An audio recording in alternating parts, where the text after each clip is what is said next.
আসসালামু আলাইকুম। আজকে আসছি নার্সারিতে ফুল নেব, বাসায় লাগাবো ফুল বা ফুলের চারা যে আছে এগুলা বাসায় নিয়ে লাগাবো। তো দেখতেই পাচ্ছেন অনেক সুন্দর সুন্দর এখানে ফুলের চারা আছে এবং আপনারা নিতে পারবেন। তো এই লোকেশনটা আমি ভিডিও শেষে দিয়ে দিব, আপনারা চাইলে এখান থেকে নিতে পারবেন এবং ভিজিট করতে পারবেন এবং এই নার্সারির যে ওনার বা মালিক তার সঙ্গে যোগাযোগ করে খুব কম দামে এই ফুলের চারাগুলো নিতে পারবেন। আসলে কী কী ফুল বা ফুলের চারা নিলে ভালো হবে আপনারা কমেন্ট করে বলবেন এবং বাড়িতে বা বাসায় কী কী ফুল লাগালে দেখতে মাশাআল্লাহ অনেক সুন্দর লাগবে।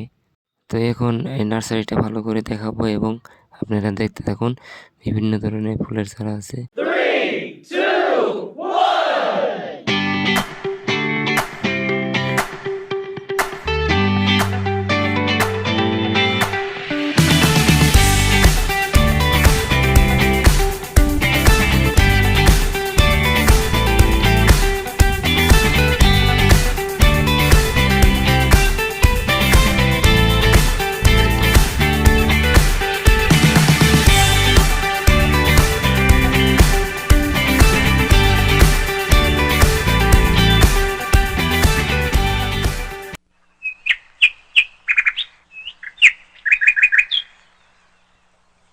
Wow.